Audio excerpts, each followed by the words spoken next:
Bonsoir. Si Jésus ne me touche pas, moi je le toucherai. Je vais essayer de développer un peu ce thème-là. Si le temps qui nous est imparti arrive à sa fin, on s'arrêterait là. Et on continuera la prochaine fois par la grâce de Dieu. Donc je vais me baser sur Marc chapitre 5. Ce texte, on le trouve dans les 3 évangiles. Dans Luc, on le trouve. Dans Matthieu aussi, on le trouve. C'est l'histoire d'une femme qui perdait du sang. Mais je vais lire très rapidement la version 8 secondes de Marc 5, versets 25 à 34. Jésus dans la barque regagna l'autre rive, où une grande foule s'assembla près de lui. Point. Il était au bord de la mer. Alors vint un chef des chefs de la synagogue, nommé Jairus, qui l'ayant aperçu, se jeta à ses pieds, et lui adressa cette instante prière. Ma fille est à l'extrémité. Viens, impose-lui les mains, afin qu'elle soit sauvée et qu'elle vive. Jésus s'en alla avec lui, et une grande foule le suivait et le pressait. Or, il y avait une femme atteinte d'une perte de sang depuis 12 ans. Elle avait beaucoup souffert entre les mains de plusieurs médecins. Elle avait dépensé tout ce qu'elle possédait. D'autres versions disent elle a dépensé tout son argent et elle n'avait éprouvé aucun soulagement. Elle n'avait pas été guérie. Aucun médecin l'avait guérie. Mais étant allée plutôt en empirant, c'est-à-dire sa situation est devenue plus grave. Ayant entendu parler de Jésus, elle vint dans la foule par derrière et toucha son vêtement. Car elle disait: si je puis seulement toucher ses vêtements, je serai guérie. D'autres versions te diront, elle résolut en elle-même: si je touche le bord de son vêtement, je serai guérie. Au même instant, la perte de sang s'arrêta et elle sentit dans son corps qu'elle était guérie de son mal.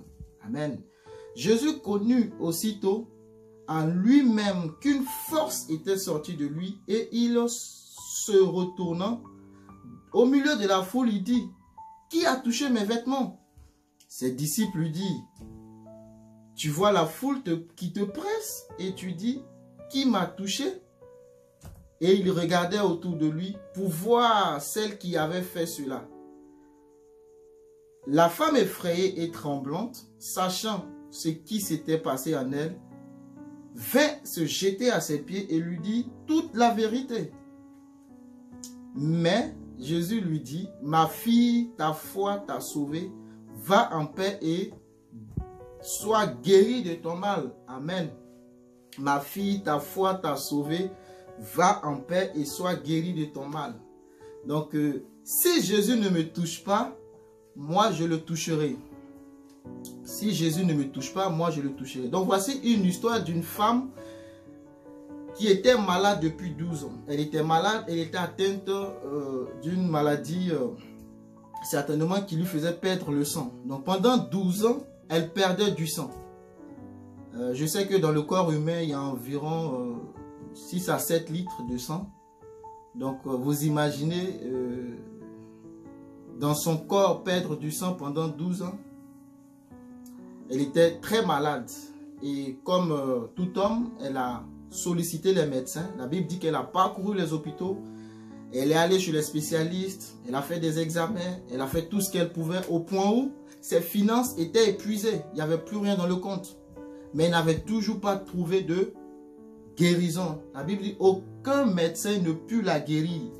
Elle était toujours malade, malgré ses moyens financiers, elle n'a pas trouvé la guérison. Et c'est là que nous comprenons que les médecins soignent, mais c'est Jésus qui guérit. C'était une vérité. Les médecins soignent, mais c'est Jésus qui guérit.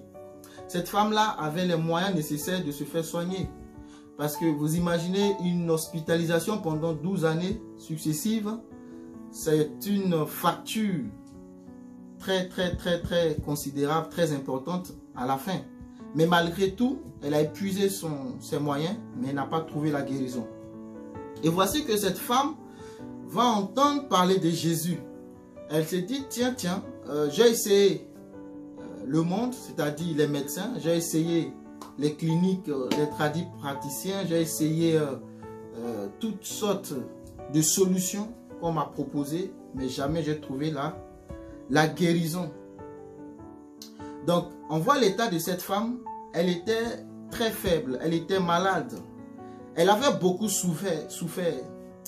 Elle a vu beaucoup de médecins. Elle s'était ruinée financièrement.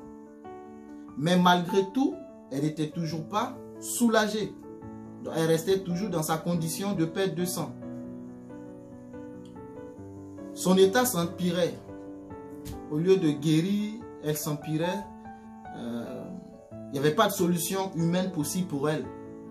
Mais les médecins, bon, au lieu de lui dire peut-être cette vérité-là, ont profité d'elle sûrement, en lui faisant croire que c'était possible de la guérir. Mais non, elle n'a pas eu sa guérison. Et cette femme va faire quelque chose qui est extraordinaire. Quelque chose sur laquelle nous, en tant que chrétiens, comme je l'ai déjà dit dans mes précédents messages, il y a des bons exemples de la Bible sur lesquels il faut s'appuyer pour pouvoir bâtir sa foi chrétienne. La Bible dit en Matthieu 11, je crois au verset 12, que la Bible dit que depuis le temps de Jean-Baptiste jusqu'à présent, le royaume des cieux est forcé. Et ce sont les violents qui s'en emparent. Vous voyez, il dit le royaume des cieux est forcé, mais ce sont les violents qui s'en emparent. Et dans Jean 16, si j'ai bonne mémoire, il dit le royaume des cieux, qui est la vie éternelle, c'est qu'ils te connaissent toi le vrai Dieu. Donc si le royaume des cieux est forcé et la vie éternelle c'est de connaître Dieu sous-entend profiter, sinon bénéficier de tout ce que le Père apporte, dans lesquels nous pouvons citer la guérison. Donc c'est un héritage, c'est j'ai envie de dire, un droit pour le Fils de recevoir la guérison que le Père donne par Jésus-Christ. Il dit par ses maîtrissures, vous avez été guéris. Vous avez été guéris par ses maîtrissures. Amen. Donc, cette femme va entendre parler de Jésus. Et effectivement, il faut des personnes pour évangéliser. Parce que si personne ne parle, comme je crois le dit à l'apôtre Paul, si personne ne parle, personne n'entendra. Donc, il faut des gens pour parler, pour évangéliser, pour annoncer la bonne nouvelle. Pourquoi? Parce que l'évangile est une puissance de Dieu qui libère. Donc, il faut des gens pour l'annoncer. Et sûrement que le mouvement de Jésus, ce jour-là, elle a pu entendre un témoignage, je le dis comme ça, de quelqu'un peut-être qui dit, ah ben, il y a ce Jésus-là qui passe par là. Une fois, il est passé là, il a guéri un certain Bartimée. Il y a ce Jésus qui passait par là, à la piscine de Bethesda. Et ce jour-là, il a guéri le monsieur de 38 ans, malade. Et il y a ce Jésus qui passe par là, qui une fois allait ressusciter un certain Lazare. C'est peut-être tant de témoignages qui ont boosté en fait sa foi. La Bible dit que la foi vient de ce qu'on entend. Et ce qu'on entend vient de la parole de Dieu. Donc cette femme va entendre une parole qui va booster sa foi. Et elle va faire quoi? La Bible dit, elle décida en elle-même, résolue en elle-même. Et la parole de Dieu nous dit que à tes résolutions répondra le succès. Si vous lisez Job 22, je pense. À tes résolutions répondra le succès. Donc elle prend la résolution. Elle se dit en elle-même. C'est-à-dire elle creuse au fond d'elle-même. Elle puise sa force en elle-même. Elle sait que dehors, il n'y aura pas probablement ce qu'elle attend. Mais en elle-même, elle se dit, si je touche le bord de son vêtement, si je touche son vêtement, je serai guéri. Juste parce qu'elle a entendu peut-être un témoignage de quelqu'un quelque part. Où est-ce qu'on lui a annoncé l'évangile? Mais elle résolut dans son cœur, elle décide. Elle dit, moi, si je touche le vêtement de Jésus, la question que je me pose, qui lui a enseigné qu'il faut toucher le vêtement de Jésus pour être guéri? À quel moment on lui a dit, écoute, ta solution se trouve dans le vêtement de Jésus? Pourquoi pas toucher son corps, mais toucher son vêtement? Pourquoi pas aller le voir pour dire, Seigneur, prie pour moi que je sois guéri? Le texte dit que Jésus était en route pour sauver une autre, la fille de Jairus. La fille de Jairus, elle était dans un état qui avait besoin d'assistance. Et ils sont venus voir Jésus. Donc Jésus partait vers là-bas. Et au verset 25, oh! Donc cette femme va rentrer dans le miracle de quelqu'un. Alléluia. Cette femme va profiter parce que Jésus est en route, pas pour cette femme-là. Jésus est en route pour la fille de Jairus. Jésus est en mouvement pour la fille de Jairus qui est malade, qui a besoin d'être guérie. La fille de Jairus, c'est à elle que le miracle était destiné. Mais sur la route, cette femme voyant la foule, elle se dit en elle, c'est Jésus qui va pour guérir ou pour ressusciter. C'est Jésus, si je le touche, je crois que quelque chose peut se passer pour moi aussi. Donc il y a la foi qui naît. Et la Bible, nous le savons dans Hébreux 11, que la foi en Dieu est récompensée. Dieu renouvelle ceux qui s'approchent de lui. Dieu récompense ceux qui viennent à lui par la foi, nous dit Hébreux 11. Donc, cette femme étant résolue va partir. Mais vous convenez avec moi, si vous êtes d'accord avec moi, que Jésus étant sous la loi, et sous la loi, quand tu perds du sang, parce que Jésus était avant sa résurrection, était sur le, comment on appelle, la dispensation de la loi. Donc, sous la loi, une femme qui perd du sang n'est pas habilitée à rester dans le milieu où se trouve le peuple, où se trouve la foule. Donc, il faut que cette femme soit mise à l'écart. Et on trouve ce texte dans Lévitique, chapitre 15, versets 19 à 33. Donc, la Bible dit, la femme qui aura un flux de sang en sa chair restera 7 jours dans son impureté. Quiconque la touchera sera impur jusqu'au soir. Tout lit sur lequel elle couchera pendant son impureté sera impur, et tout objet sur lequel elle s'assiera sera aussi impur. Quiconque touchera son lit, son vêtement, se lavera dans l'eau. Vous voyez, pour m'arrêter car là, c'est-à-dire que cette femme était impure vis-à-vis de la loi. Elle n'avait aucun droit de toucher Jésus. Donc, si elle touche Jésus, elle rend Jésus impur. Si elle touche Jésus, elle rend Jésus impur. Et si par malheur on l'attrape, vous connaissez son sort. Mais cette femme, elle va faire quelque chose d'extraordinaire. Parce que vis-à-vis de la loi, elle est inadmissible à ce lieu. Elle ne peut pas se retrouver là. Mais elle part et elle va toucher le bord du vêtement de Jésus. Donc, elle rend Jésus impur. Mais nous constatons qu'à la fin du texte, on nous dit pas que Jésus est impur. Jésus dit, ma fille, ta foi t'a sauvée. Mais avant d'arriver à là, voyons quelques points par lesquels la femme est passée. La guérison de la femme n'est pas arrivée c'est un miracle, oui, je suis d'accord. Mais je veux dire, il y a eu d'abord quelque chose qu'elle a fait. Il y a eu des étapes par lesquelles elle est passée. Elle est passée par les médecins, elle n'a pas trouvé sa guérison. Elle est passée par les hôpitaux et j'en passe, elle n'a pas eu sa guérison. Et lorsqu'elle a entendu parler de Jésus, elle va faire quelque chose. Elle entend parler de Jésus. Elle accepte la parole qu'elle entend. Parce que si tu n'acceptes pas la parole ne peut pas avoir de résultat en toi. Une chose est d'écouter la parole. Une chose est d'entendre la parole. Mais une autre chose est de pratiquer, est d'abord d'accepter la parole et ensuite de la pratiquer. Entendre la parole, c'est une bonne chose. C'est pourquoi la parabole du semeur dit que la sémence, les graines tombent sur plusieurs terres. Et il y a des terres qui restent stériles.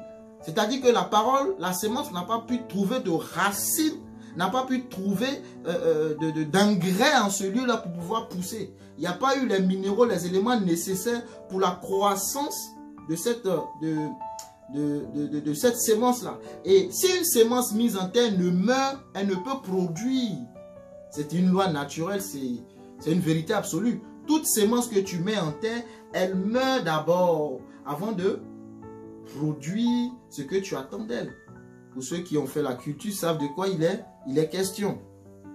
Mets une graine de maïs, mets des grains de maïs, mets des grains d'arachide en terre. Tu verras que ça commence d'abord par pourrir, par se décomposer avant. Donc, c'est dans cette décomposition que la vie de cette fleur ou de cette plante sort. Voyez-vous? Donc, cette femme a entendu parler de Jésus. Et comme je l'ai dit tantôt, la foi vient de ce qu'on entend. Et quand on entend, ce qu'on entend, c'est la parole de Dieu. Donc si tu entends autre chose que la parole de Dieu, justement, la foi va se produire. Et cette foi qui se produit en toi, elle ne sera pas basée sur la parole. Et ça va créer plutôt la peur. Parce que ce que le monde t'apporte, c'est de rien d'autre que la peur par l'information. Afin de te mettre dans des états de détresse quotidienne. De détresse quotidienne. Donc, numéro 1, elle a entendu parler de Jésus.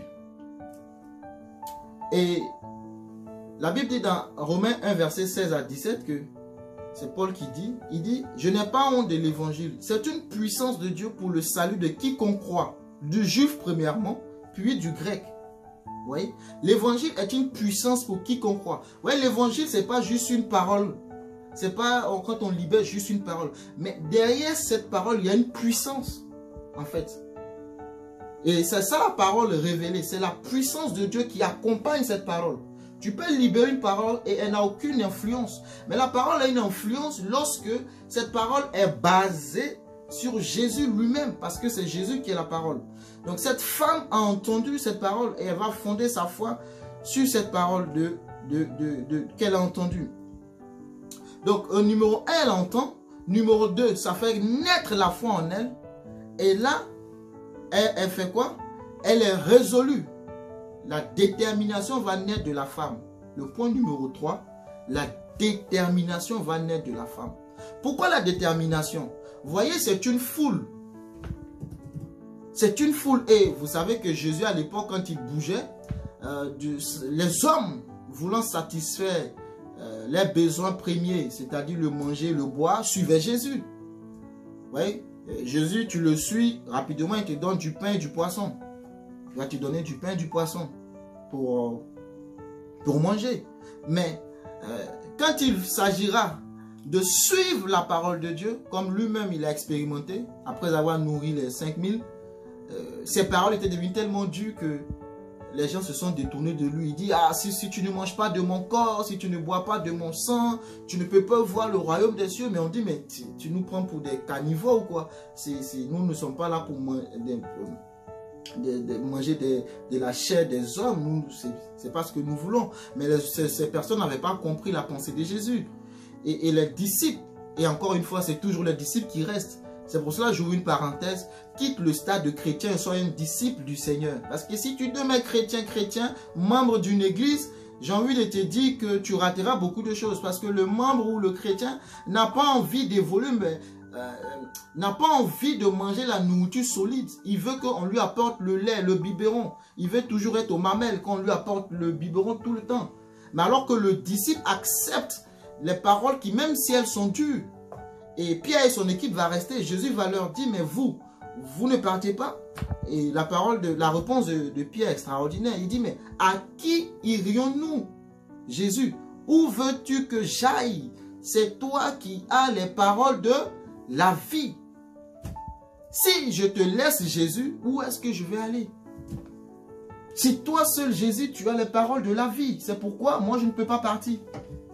Cette femme certainement s'est dit, si je touche son vêtement, je serai guéri, parce que dans son vêtement, il y a la vie, il y a la guérison. Alléluia. Il y a la guérison dans ce vêtement. Et vous savez, si on retourne dans l'ancienne alliance, les robes que Dieu avait demandé à ce qu'on fasse pour les sacrificateurs, c'était des robes spéciales. Ce n'était pas des choses faites comme ça. Parce qu'il y avait des descriptions et il fallait suivre ces descriptions. On voit ça dans Nombres chapitre 15, versets 37 à 41. Donc l'Éternel dit à Moïse, parle aux enfants d'Israël et dis-leur qu'ils se fassent de génération en génération une frange au bord de leurs vêtements et qu'ils mettent un cordon bleu sur cette frange du bord de leurs vêtements. Quand vous aurez cette frange, vous la regarderez et vous vous souviendrez de tous les commandements de l'Éternel pour les mettre en pratique, et vous ne suivrez pas les désirs de vos cœurs et de vos yeux pour vous laisser entraîner à l'infidélité. Vous vous souviendrez ainsi de mes commandements, vous les mettrez en pratique et vous serez saints pour votre Dieu. Je suis l'Éternel votre Dieu qui vous ai fait sortir du pays d'Égypte pour être votre Dieu. Je suis l'Éternel votre Dieu. Donc vous voyez, au bord de ces vêtements-là, il y avait des choses, des cordons bleus qui étaient attachés. Donc cette femme sait que le vêtement de Jésus n'est pas un simple vêtement.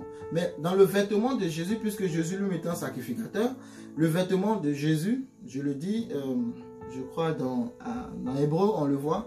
Jésus est souverain sacrificateur selon l'ordre de Melchisédek. Et Melchisédek, c'est le roi de Salem, le roi qui n'avait ni père ni mère. Allez-y comprendre qui est ce roi. Mais bon, je ne vais pas aller là-bas. Donc, Jésus était souverain sacrificateur selon l'ordre de Melchisédek. Donc, le vêtement de Jésus, cette femme-là, elle a reçu beaucoup de choses avant d'arriver là. Je ne sais pas qui lui a prêché toutes ces choses-là, mais je crois que évangélisons, apportons l'évangile à ceux qui nous environnent. Ça fera du bien à une âme. Donc, cette femme est résolue de toucher le bord de son vêtement. Donc, elle sait qu'il y a une puissance particulière dans ce vêtement-là. Pourquoi? Parce que quand elle va toucher le vêtement, Jésus va sentir. Il dit, une force m'a quitté. Une force quitte Jésus. Elle touche le vêtement, une force quitte Jésus. Mais la question aussi que je me pose, il y a la foule qui le presse. Sûrement que dans cette foule, il y a des gens qui touchaient son vêtement. Vous savez, quand vous êtes dans une foule, vous ne contrôlez pas le mouvement des gens. Donc, n'importe qui peut vous toucher. Mais la touche de cette femme, elle est tellement spéciale que Jésus remarque quelque chose. Donc, si Jésus ne te touche pas, si tu n'es pas programmé dans le plan de Jésus de recevoir ta guérison, je te dis que toi-même, tu peux t'introduire, tu peux t'initier dans ce miracle-là. Parce que Jésus partait pour guérir, ressusciter la fille de Jairus. Mais sur ce chemin, la fille de Jairus, elle avait 12 ans. Donc, cette femme avait une perte de sang pendant 12 ans. La fille de Jairus avait 12 ans. Donc, quand vous voyez la fille de Jairus, c'est la maladie de cette femme, en fait. Si tu veux comparer physiquement. Pendant 12 ans, tu mets un enfant au monde. 12 ans, un enfant de 12 ans. C'est un enfant réfléchi. C'est un enfant qui est capable de plusieurs choses. Voyez-vous? La guérison n'était pas pour elle. Il n'y avait pas dans le plan de Jésus qu'elle soit guérie. Mais elle va s'initier, elle va rentrer dans le programme. Si Jésus ne me touche pas, moi je toucherai Jésus. Parce que le royaume des cieux est forcé et c'est les violents qui s'en emparent. Quand on devient chrétien, on doit être violent dans tout ce qu'on cherche. On ne reste pas là et on croise les bras pour dire oui, par la grâce de Dieu, ça va se faire. Par la grâce de Dieu, ça va se faire quand je décide dans l'action. Ce n'est pas dans l'inaction que ça se fera. Il a dit à Josué, médite-le nuit et jour dans Josué 1, 6, 7, 8. Médite-le, c'est-à-dire la parole, la loi, nuit et jour. C'est alors que tu auras du succès dans toutes tes entreprises. Quand on dit entreprise, il y a entreprendre. Entreprendre, c'est des actions que tu mènes. Donc cette femme a entrepris pour sa guérison. Comme elle avait fait auparavant avec les médecins. Elle n'est pas restée couchée. Elle a parcouru les hôpitaux. Zéro guérison. Mais elle n'est pas découragée. Elle ne se laisse pas abattre. Je ne sais pas ta situation, mais tu te dis que j'ai fait tellement d'hôpitaux que c'est zéro à la fin.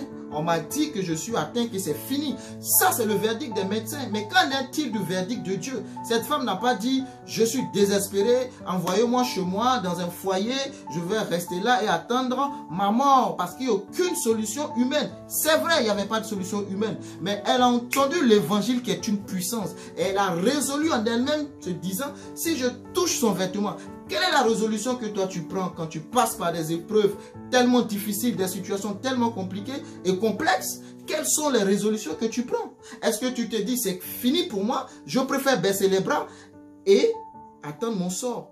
Mais souviens-toi, il dit le royaume des cieux est forcé et c'est les violents qui s'en emparent. C'est ceux qui sont déterminés, comme cette femme qui perdait le sang. On n'a même pas donné son nom. J'aurais voulu savoir son nom. Mais bon, c'est pas important. Mais cette femme qui perdait le sang, elle était déterminée. Elle était résolue. Elle a décidé. Elle dit, moi, il faut que je touche son vêtement. Mais quand on est déterminé de la sorte, je dis, c'est toujours la même pensée de ce que tu vois. C'est ce qui t'arrive. Ta vision déterminera ta destination. Elle s'est vue sa guérison. C'est pareil pour les espions.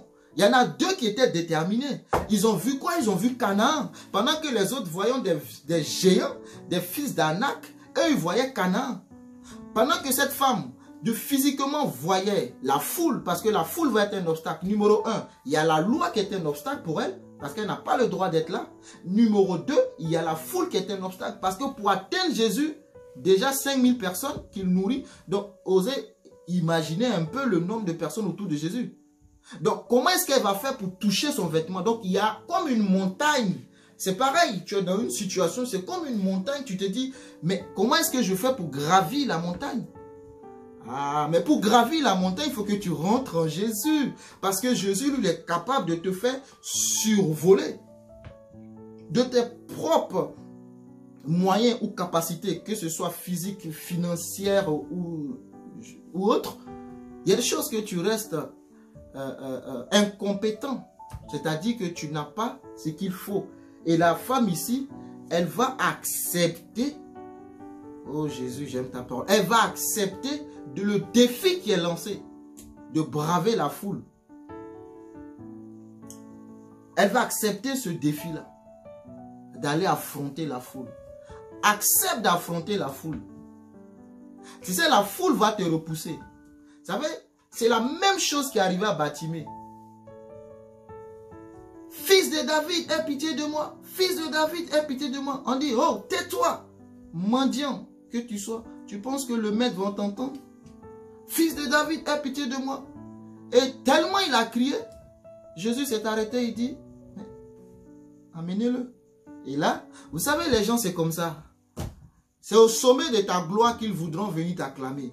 Mais dans ta misère, dans tes épreuves, dans tes échecs, tu ne les verras pas. Hein. On dit le maître t'appelle. Ah oui, le président t'appelle. Ah, tout de suite, on veut te prêter les costumes qui vont avec. On veut te donner la chaussure qui va avec. Le président t'appelle. Et Batimée jette son manteau. Il se retrouve au pied du président. Enfin, au pied de Jésus. Que veux-tu que je fasse pour toi? Que je retrouve la vue. Tu es né seul. Mais tu n'as pas le droit de dire que je suis seul. Je l'ai prêché déjà une fois. Je n'ai personne pour me jeter dans l'eau. Si j'ai quelqu'un, j'ai Jésus qui est là. Cette femme va braver la foule. Batimée va crier plus fort. Quand on le reprenait, on dit tais-toi. Batimée va crier plus fort. Vous croyez que ces exemples qui sont marqués dans la Bible, c'est juste pour qu'on les lise? Mais c'est pas juste pour qu'on les lise, mais qu'on les médite et que ça serve à ouvrir nos yeux. En Jésus, il y a ta responsabilité, il y a ta part. Si tu veux avoir les choses du royaume, tu peux avoir le royaume. Pasteur Florence l'a prêché tout à l'heure. Le pauvre Lazare, il est allé au paradis. C'est pas parce qu'il était pauvre qu'il est allé au paradis. Il pouvait bien être riche et aller au paradis aussi. Tu peux avoir le salut, mais rester dans ta condition de misère. Jésus ne descendra pas pour dire fais ci ou fais ça. Non, non, non. Ça n'engage que toi. Ça dépend que de toi. La Bible déclare qu'à la croix, il a dit tout est accompli. Tout est accompli, c'est tout est accompli. Tout ce que tu veux, c'est accompli. Maintenant, toi, aie la révélation et sois déterminé pour rentrer dans tes bénédictions. Cette femme, sa bénédiction, c'était une guérison. Et là encore, Jésus n'était pas encore monté à la croix. Mais elle a eu la révélation d'aller toucher son vêtement. Nous devons toucher Jésus, pas comme la foule touche Jésus. Mais nous devons avoir une touche spéciale. Si Jésus ne me touche pas, moi je dois le toucher. Il y a eu plusieurs mains, il y a eu plusieurs pieds qui ont touché Jésus ce jour-là. Mais le toucher de cette femme était tellement différent qu'une puissance est sortie de lui. Et cette puissance est allée toucher cette femme. Mais quand on rencontre Jésus, il y a transformation de vie. Cette puissance qui vient dans notre vie, ce n'est rien d'autre que la puissance du Saint-Esprit. Quand Jésus, tu l'acceptes comme Seigneur et Sauveur, et ce n'est pas seulement dans la bouche, la Bible dit si tu crois dans ton cœur et tu confesses de ta bouche, vous voyez, ces deux actions, tu crois dans ton cœur et tu confesses de ta bouche, parce que c'est de l'abondance du cœur que la bouche parle. Tu auras le salut. Donc cette femme était résolue. Il faut toucher Jésus de manière spéciale et spectaculaire. Je ne sais pas comment on le dit. Tu as essayé des solutions, ça n'a pas marché. Tu as essayé des méthodes, ça n'a pas marché. Numéro 1, tu as entendu la parole. Numéro 2, ça fait naître ta foi. Numéro 3, tu es déterminé. Et déterminé, c'est déterminé. Rien ne doit pouvoir t'arrêter. Ni la foule, ni les montagnes. Ni les moqueries, ni les railleries, parce que je suppose qu'on dira, oh madame, vous perdez du sang depuis 12 ans, vous n'avez pas le droit d'entrer sur notre sol. Votre part, c'est très loin hors du camp. L'humiliation de cette femme, elle pouvait encaisser tout ça. Elle n'a pas dit, on va me reconnaître et on va me traiter devant Jésus et va s'appliquer la loi sur ma vie. Elle était résolue, parce qu'elle sait que soit j'ai la vie ou soit j'ai la vie. Soit j'ai la vie ou soit j'ai la mort, parce que de toute façon je souffre. Et au bout de cette maladie, c'est la mort. Qu'on me lapide, je mourrai. Qu'on ne me lapide pas, que je reste dans mon coin, je mourrai parce que la maladie est là. Mais je vais essayer ce que je n'ai jamais essayé. C'est-à-dire d'affronter ce que je n'ai jamais affronté. C'est dans cette attitude qu'il faut être. Et c'est ce qu'elle va faire. Et elle va toucher le bord de son vêtement. Quand Jésus nous touche, quelque chose se passe. Et quand nous touchons Jésus, quelque chose se passe. Quand on rencontre Jésus, il y a transformation de vie. Le Saint-Esprit descend. La Bible dit, là où il y a l'Esprit de Dieu, il y a la guérison. Là où il y a l'Esprit de Dieu, il y a la vie Zoé. Et la puissance qui sort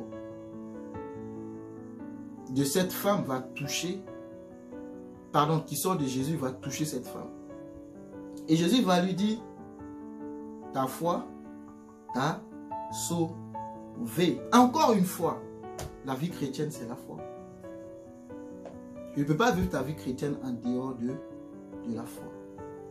La vie chrétienne, c'est la foi. Cette femme va faire quoi?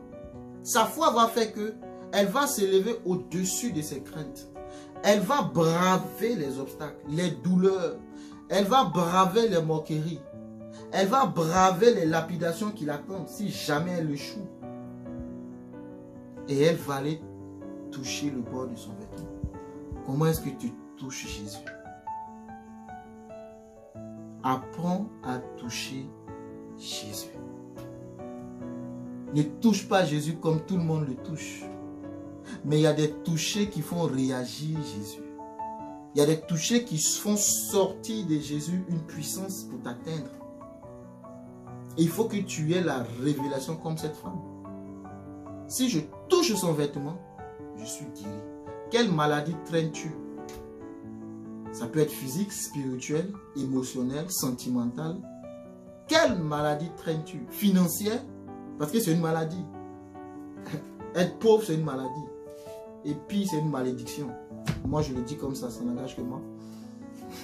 Parce que le plan parfait de Dieu, depuis le jardin d'Éden, il dit, il dit, sois fécond, multiplie et remplis.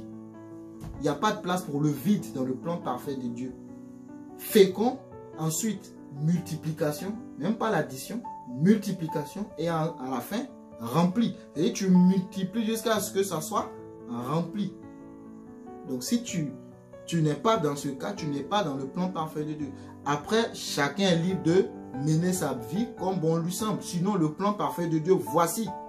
Maintenant, tu peux choisir de ne pas rentrer et d'accepter de vivre ta pauvreté. Ta pauvreté, c'est toi qui l'auras choisi. Et Dieu ne sera pas contre. Tu auras le salut si tu restes dans ses principes. La vie chrétienne est une vie de principe. Si tu restes dans ses principes, il n'y a pas de souci. Mais concernant les choses de ta vie personnelle, concernant les choses de ta vie sur cette terre, il ne faut pas l'ignorer. Il faut que tu sois déterminé. Il faut que tu aies la foi et que tu sois audacieux comme cette femme.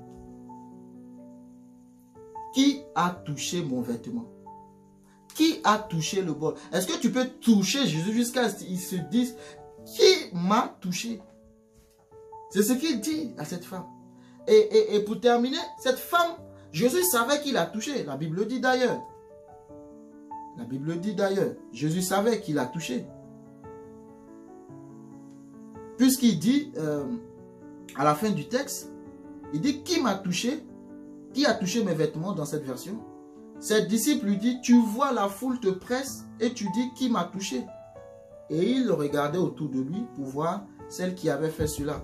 La femme effrayée et tremblante Donc, il regardait autour de lui pour voir celle qui avait fait cela. Pourquoi on ne dit pas c'est lui qui avait fait cela? Puisque c'est une foule remplie d'hommes et de femmes. Pourquoi on ne dit pas c'est lui qui avait fait cela? On dit celle qui avait fait cela. Et celle sans S. Donc Jésus savait très bien qu'il avait touché. Mais il attendait à ce que cette femme elle-même se dévoile. Elle aurait pu tout de suite courir pour dire je suis découvert. On va me lapider. C'est fini pour moi. Ça va s'appliquer la loi. Mais non. La Bible dit quoi? Elle se jette à ses pieds. En d'autres termes, elle va s'humilier devant le maître. Se jeter aux pieds de Jésus, c'est un signe d'adoration et de reconnaissance que celui qui est en face est supérieur. Donc elle se jette à ses pieds. Et on sait que c'est le supérieur qui bénit l'inférieur. Et elle va faire quoi? Elle va se dévoiler. Elle va commencer à expliquer à Jésus. Jésus, tu sais, ça fait 12 ans que j'étais malade. J'ai fait les hôpitaux. J'étais très riche. J'étais une femme d'affaires, je suppose. Et mon argent est fini. Les hôpitaux ont tout bouffé. Aujourd'hui, je n'ai rien. Mais il y a le frère Jacques qui passait par là, qui m'a dit que tu es capable de quelque chose dans ma vie. C'est pour cela que j'ai osé. Jésus ne va rien dire d'autre que ma fille. Tout de suite, il appelle ma fille. Jésus dit ma fille. C'est très fort. Il y a déjà un lien qui s'établit. Ma fille, parce que sa foi a provoqué quelque chose. Ma fille, ta foi t'a sauvée. Ma fille, Jésus est descendant de David. Et tu remontes toute la généalogie. Vous savez que nous sommes nous qui sommes chrétiens, greffés, nous héritons de notre père Abraham. Donc, cette femme rentre par sa foi dans cette alliance subitement, par sa foi en Jésus. Et Jésus va dire, ma fille, ta foi t'a sauvée. Jésus avait quel âge? Peut-être la trentaine, je ne sais pas. Mais il appelle cette femme ma fille, déjà qui a une perte de sang depuis 12 ans. Donc vas-y, calculez son âge. Mais il dit, ma fille, ta foi t'a sauvée. Va en paix. Ta foi t'a sauvé, mais va en paix. Ah, je vous donne ma paix. Pas la paix que le monde donne. Je vous laisse ma paix. Dans Jean 17, la prière sacerdotale de Jésus. Et sois guéri de ton mal. Et sois guéri de ton mal. Ta foi t'a sauvé. En d'autres termes, c'est pareil pour Bartimée. Ta foi t'a sauvé. Ta foi t'a guéri. Donc il y a des circonstances où c'est Jésus qui nous touche. Je vais terminer par là, m'arrêter. Le temps est avancé. Il y a des circonstances où c'est Jésus qui nous touche. Et il y en a d'autres fois où c'est nous qui touchons Jésus. Mais si tu vois que Jésus ne vient pas te toucher, fais comme cette femme. Sois déterminé et résolu, car tes résolutions répondront le succès. Il va toucher Jésus. Ce que tu n'as jamais fait, fais-le. Et tu verras le succès t'accompagner. Jésus-Christ répond à notre foi. Personne ne vient en Jésus avec sa foi et repart frustré. Parcourez la Bible. Même cette femme qui est venue en Jésus, qui a demandé la guérison pour sa fille, Jésus a dit, on ne prend pas la nourriture pour le donner au pourceau, au chien. C'est frustrant cette parole, c'est choquant. Elle aurait pu dire, je suis une chienne, c'est ça? Mais elle était tellement forte et tellement courageuse, en plus d'avoir la révélation. Elle dit, mais maître, les miettes qui tombent de la table du maître, les petits chiens, ils en mangent. Jésus va dire, je n'ai pas trouvé d'aussi grande foi. Pourtant, elle n'avait pas part. Vous savez, il y a des choses, tu vas dire, je n'ai pas part, je n'ai pas droit. Ce n'est pas pour moi. C'est pour les autres, c'est pour les riches, c'est pour les ceux-ci, c'est pour les ceux-là. Non, non, non, tu es enfant de Dieu, tu es dans le royaume de Dieu. Le royaume de Dieu, il n'y a pas de limite. Tu n'as pas de limitation. Toute limitation qui t'est imposée est débloquée quand tu fais partie du royaume de Dieu. Il n'y a pas de limitation. On t'a posé des limitations pour ton mariage, pour tes finances. Il n'y en a plus. Vous êtes bénis de toutes sortes de bénédictions. de riche qu'il était, il s'est fait pauvre afin que nous soyons riches. Donc il n'y a point de limitation. Peu importe le secteur, le domaine, dans tous les domaines de ta vie, il n'y a point de limitation. La limitation n'est pas de Dieu. Non. Mais en toute chose, c'est la grâce de Dieu, c'est la faveur de Dieu qui Dieu nous fait grâce. Si tu n'as rien retenu, retiens que cette femme était très courageuse et que toi aussi tu peux faire pareil. Tu peux aller toucher Jésus et Jésus va t'apporter ta guérison. Si Jésus ne te touche pas, toi va le toucher. Si tu n'es pas dans le plan, tu peux rentrer dans le plan. La guérison, c'était pour la fille de Jairus, mais cette femme est rentrée dans la guérison. 12 ans, la fille, elle avait. 12 ans, elle souffrait de sa maladie. C'est possible aussi pour toi. Ne reste pas sur ton sort. Ne t'appuie-toi pas sur ton sort. Il y a encore de l'espoir en Jésus-Christ. Que Dieu te bénisse. Et je prie pour toi que toute limitation qui t'a imposée,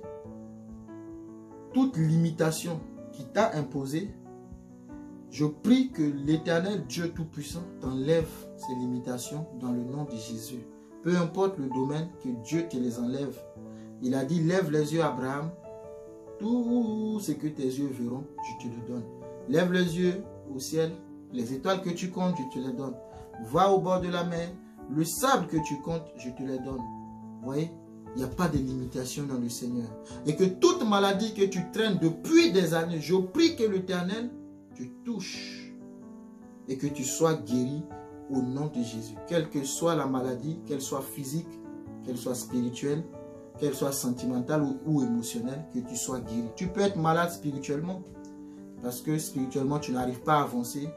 Tu es dans un perpétuel recommencement. C'est une maladie que l'Éternel t'en délivre afin que tu puisses gravir les échelons et que tu prennes ton envol comme l'aigle et que tu atteignes le sommet prévu pour toi, pour ta destinée, dans le nom puissant de Jésus. Merci Seigneur pour ce temps de partage. Merci pour ta grâce pour chacun de nous. Bénis Seigneur Dieu des armées tous les cœurs et tous les vies qui ont entendu ce message. Apporte-leur une réponse favorable au nom de Jésus. Amen.